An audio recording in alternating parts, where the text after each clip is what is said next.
Hi there, welcome to Games Over Coffee Consulting. I don't have a cold, but I have some sort of congestion. My name is Devon. I am a game design storyteller. At the moment, I'm going to be talking about some generic game design. This is the last video that I'm going to be talking about generic game design. So today we have the pleasure of talking about Rendsword, that's made by Powerdive. So I've talked about this developer before. He submitted the game Wondervine. Rendsword is made for the Playdate console.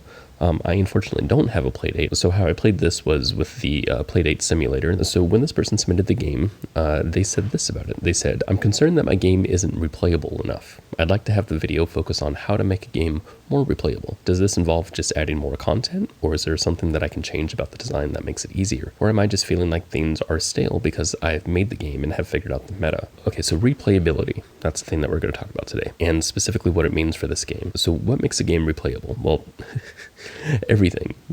Every game can be replayable for just a myriad of different reasons. The way that you would play Animal Crossing is different from the way you would play Elden Ring, which is different from the way that you play Tony Hawk's Pro Skater. All these games have different types of replayability in them depending on the type of experience that you're getting from the game. Of course, we could also talk about dark patterns, right? The things that developers put into their games to make sure that they hold on to the player and exploit them for everything that they have. But we're not talking about that because obviously Rendsword is not that type of game. So what is Rendsword? What kind of game is it? What kind of experience are we getting from this game? This game is like a roguelike deck builder, but it's also a word problem game. So you have a bunch of cards. Each card is a specific letter. You create a deck full of letters that you then use as words to fight enemies with. So this game very much reminded me of playing Scrabble, and it had kind of a similar thing to it where in Scrabble, some of the more rare letters have higher point values. In this game, Rendsword, you have higher attack power for more rare letters. And what that does is it rewards the player for creating more complex words, right? For longer or more complex words, rewards them with greater attack power. And not just attack power, because some of these have different types of effects, but the point is that they're rewarding you for creating more complex kinds of words that include a lot of different types of letters. I did feel a little bored with it while I played. After I played for a while, after playing the game for that long, it did start to feel a little bit samey. There are a couple of games that I found that are similar to this one. There's one called Paperback Adventures, where there's a lot more complex things involved, but you basically, you have to create words with the cards that you have in order to damage your opponent. You also have Words Can Kill, which is different. It's not really a deck builder, but it does have these types of tiles that you have that are kind of treated like cards. But both of those games are very complex. And this one, Rendsword, is different. It's simple, and I kind of like that about it. But I would say the reason why it feels a little more samey and a little stale isn't because it's simple, but because it lacks strategy. So what I think this game's missing, I think it's plain and simple. I think it's just enemy design.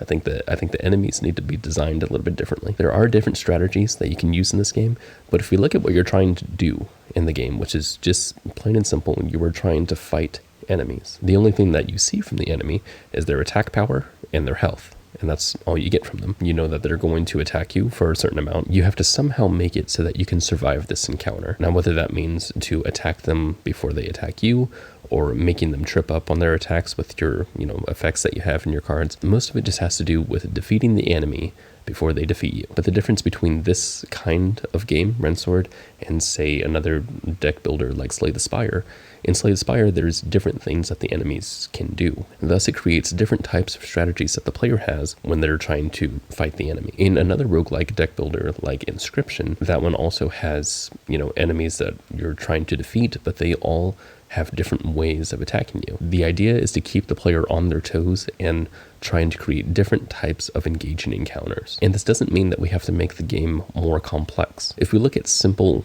action games, let's say, for example, Downwell. It's a very simple game to where you are just going down a well. You have enemies that are within the well and you're trying to shoot them with your gun boots. And that's it.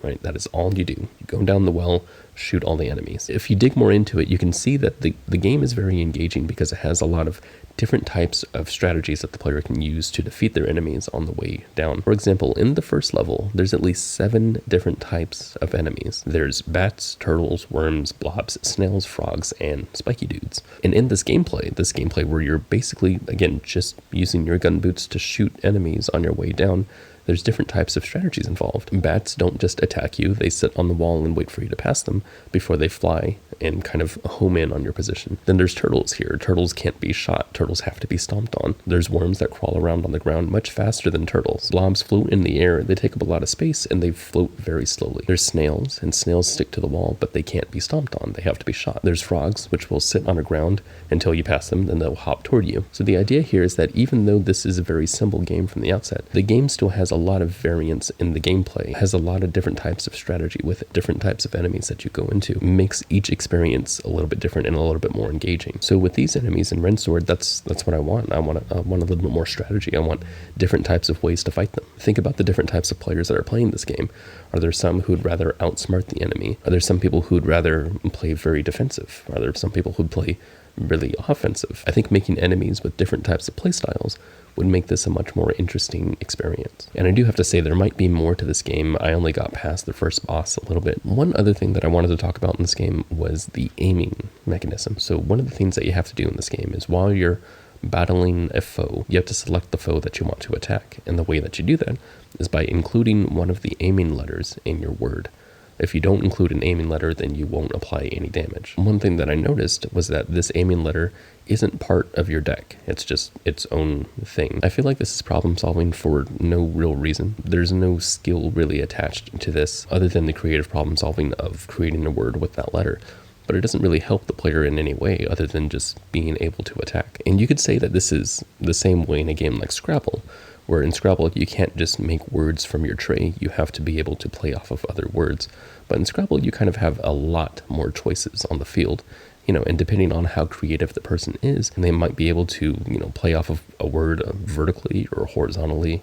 They might be able to end where one begins or begin where one ends. It really depends on how creative the player is with the choices that they have in front of them. They have a lot more than one. And the aiming mechanism here kind of just feels like it's there. Like I have to include it if I want to play the game. And that feels a little strange to me, especially for someone who is building a deck full of specific letters so that I can make specific words. It makes less sense for me to have to create a word using this arbitrary letter over here. And I would say that the skill in this game is mainly about, creating long and complex words. And I feel like including this arbitrary letter doesn't really help me in any way. That's what I have to say about the replayability of this game.